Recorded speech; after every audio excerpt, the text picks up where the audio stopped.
नमस्कार, मैं हूं कायनात खान। आप देख रहे हैं social TV prime time bulletin. खबरों की शुरुआत करने से पहले नजर हेडलाइंस पर। सैंडीज कंपाउंड में मंजूषा महोत्सव के उद्घाटन के बाद बोले उद्योग मंत्री, बनारस की तरह भागलपुर भी बनेगा सिल्क का हब। महागठबंधन में टूट के लिए कांग्रेस ने ठहराया राजद को जिम्मेदार, शहनवाज हुसैन को बताया एनआरआई उद्योग मंत्री। थम नहीं रहा है डीबी और मनोनीत तदर्थ कमेटी का विवाद, जिला विधिक संघ ने तदर्थ कमेटी की बैठक को बताया असंवैधानिक। और मायागंज अस्पताल में स्वास्थ्य संबंधी समस्याओं पर सेमिनार आयोजित, चिकित्सा जगत के दिग्गजों ने रोकथाम और बचाव पर दिए सुझाव। अब खबरें विस्तार से।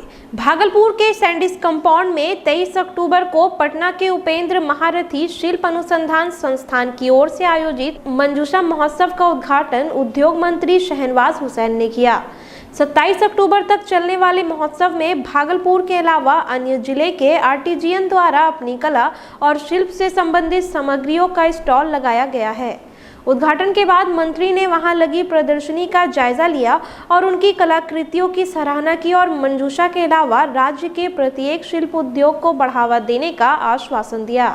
आप देख रहे होंगे कि पूरे परिसर को भव्य पंडाल से मंजूषामय चित्रमय हम लोग करने जा रहे हैं और सारी तैयारियां सुनिश्चित हो चुकी है। 50 स्टॉल बिहार के कोने कोने से कलाकार अपनी अपनी सामग्रियों के साथ यहाँ आए हैं, जिसमें मंजूषा को हम लोग ने ज़्यादा प्रमुखता दी है। इसके अलावा 100 कलाकार जीवंत प्रदर्शन भी कर रहे हैं, जो मंजूषा कला को बढ़ावा देने के लिए हर साल हम लोग। इसके पहले उद्योग मंत्री जगदीशपुर प्रखंड के हसनपुर गांव में आतंकी हमले में मारे गए विरंजन के परिजनों से मिले और उन्हें सांत्वना दी। उन्होंने कहा कि केंद्र सरकार व राज्य सरकार के साथ भारतीय जनता पार्टी के कार्यकर्ता भी पीड़ित परिवार के साथ हैं। बौखलाए आतंकवादी निर्दोषी की हत्या कर रहे हैं, जिसका माकूल जवाब हमारे सैनिक दे रहे हैं। तारापुर और कुशेश्वर स्थान में हो रहे उपचुनाव को लेकर विभिन्न दलों के दिग्गज नेताओं का दौरा जारी है। शनिवार को तारापुर चुनाव प्रचार के लिए जा रहे कांग्रेस के वरिष्ठ नेता तारिक अनवर न केवल नीतीश पर बरसे बल्कि अपने सहयोगी राजद पर भी खूब गरजे। भागलपुर में पत्रकारों से बात करते हुए पूर्व सांसद ने महागठबंधन में मची रार के लिए राजद को जिम्मेदार ठहराते हुए गठबंधन धर्म के नियमों का पालन नहीं करने का आरोप लगाया है। कांग्रेस नेता ने कहा कि बिहार में जो भी विकास हुआ है वह कांग्रेस के ही शासनकाल में हुआ है। बाद की सरकारों ने यहाँ की संपदा का दोहन किया और भ्रष्टाचार में डूबे रहे।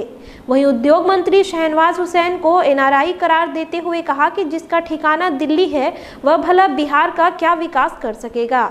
उनके साथ कांग्रेस जिला अध्यक्ष परवेज जमाल, विपिन बिहारी, अनामिका शर्मा, कोमल सृष्टि समेत अन्य कार्यकर्ता मौजूद थे। सरकार से हम लोगों को कांग्रेस जनों को सीख मिली है, क्योंकि अभी तक तो हम गठबंधन में थे और मिलकर चुनाव लड़ रहे थे, लेकिन इस चुनाव में आरजेडी के अलग जाने के बाद अब हमें लगता है कि हमको भी अपने पैरों पर खड़ा होना पड़ेगा, कांग्रेस पार्टी को भी अपने पैरों पर खड़ा होना पड़ेगा, आत्मनिर्भर बनना पड़ेगा और आगे भविष्य में क्या होगा फैसला ये तो कांग्रेस पार्टी तय करेगी। डीबीए और उनके मनोनीत तदर्थ कमेटी में बीते कुछ महीनों से चल रहा विवाद थमने का नाम नहीं ले रहा है। विवाद इतना बढ़ चुका है कि दोनों पक्षों के बीच मारपीट की नौबत आ चुकी है। शनिवार को यह विवाद और गहराया जब तदर्थ कमेटी की बैठक, चुनाव की तिथि और निर्वाचन पदाधिकारी के नामों की घोषणा कर दी गई। वहीं जिला विधिज्ञ संघ तदर्थ कमेटी के सारे आदेश और तदर्थ कमेटी को खारिज करने का निर्णय लिया गया है।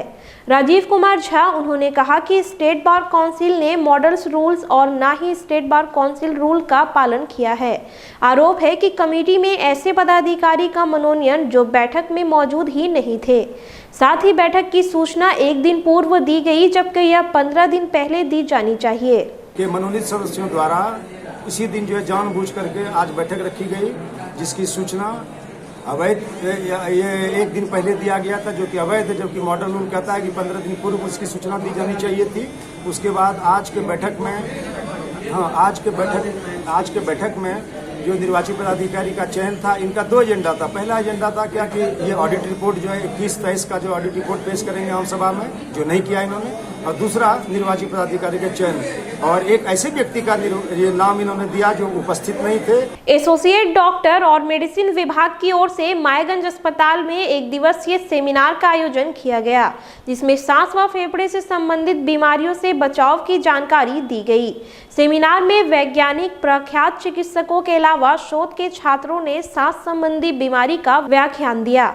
डॉक्टर डीपी सिंह ने बताया कि सेमिनार का उद्देश्य भागलपुर में बढ़ते प्रदूषण के कारण सांस संबंधी होने वाली बीमारियों की रोकथाम पर चर्चा करना है। डॉक्टर हेमशंकर शर्मा ने बताया कि भारत में होने वाली सर्वाधिक मौतों का एक मुख्य कारण सांस संबंधी बीमारी भी है, जिसे सही समय और उचित इलाज से रोका जा सकता है।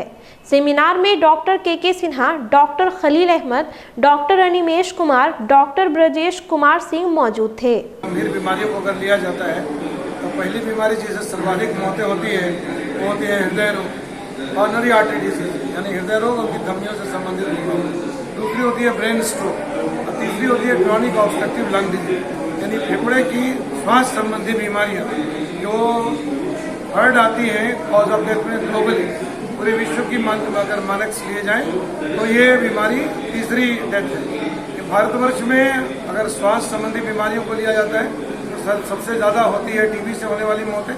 यह जो सेमिनार है सांस की बीमारी पर है और सांस की बीमारी में मुख्य तौर पर दमा का रोगी, सीओपीडी का बीमारी और सांस की नली में डायलिटेशन होता है जिसे ब्रोंकिटिस कहते हैं, इन तीनों बीमारियों पर चर्चा की जा रही है। खरीफ व रबी की बुआई के पहले कृषि भवन परिसर में 23 अक्टूबर को जिला स्तरीय रबी कार्यशाला का आयोजन किया गया। कार्यशाला में प्रसार कर्मी व किसानों को बीजों के प्रभेद और मिट्टी के अनुरूप उपयोग की जानकारी दी गई। जिला कृषि पदाधिकारी कृष्णकांत झा ने बताया कि इसके बाद प्रखंडों में कार्यशाला और पंचायतों में चौपाल लगाकर किसानों से फीडबैक लिया जाएगा और आगे की रणनीति तय की जाएगी। कार्यशाला का उद्घाटन करते हुए जिलाधिकारी सुब्रत कुमार सेन ने कहा कि इस वर्ष अक्टूबर महीने में लगातार कई दिनों तक बारिश की वजह से धान की खड़ी फसलों की बर्बादी हुई है। उन्होंने कहा कि इसका पंचायतवार सर्वेक्षण कराकर इसका प्रतिवेदन कृषि निदेशालय को भेजा जाएगा ताकि किसानों को इसकी मदद मिल सके। अभियान की शुरुआत हुई है और नीचे ये जो है प्रखंड स्तर पर और पंचायत स्तर पर ये कार्यक्रम होगा और हम लोगों का पूरा प्रयास है। इस बार फ्लड के कारण भी काफ़ी क्षति हुई है तो उनको तो मुआवजा मिलेगा ही। रबी में जो हम लोगों का टारगेट है उसको हम लोग अचीव करेंगे। धान अधिप्राप्ति का भी अभी कार्य होना है तो उस संबंध में भी हम लोगों का जो है हम लोगों की तैयारी चल रही है। 4 नवंबर को आयोजित होने वाली काली पूजा को लेकर बाबा मनस्कामना नाथ मंदिर परिसर में सार्वजनिक पूजा समारोह समिति की बैठक आयोजित की गई, जिसमें मेड़पति शामिल हुए। बैठक में सरकार द्वारा जारी कोविड गाइडलाइंस का पालन करते हुए काली पूजा को मनाने का निर्णय लिया गया। समिति ने कहा कि मंदिर व अन्य पूजा स्थलों पर सैनिटाइजर व आसपास की साफ सफाई व पेयजल की व्यवस्था मेड़पति सुनिश्चित करेंगे। पूजा समारोह समिति के अध्यक्ष पप्पू यादव ने कहा कि मंदिर परिसर में भक्तों की भीड़ पर नियंत्रण तथा सामाजिक दूरी का पालन कराने की जिम्मेदारी मंदिर समिति के सदस्यों की होगी।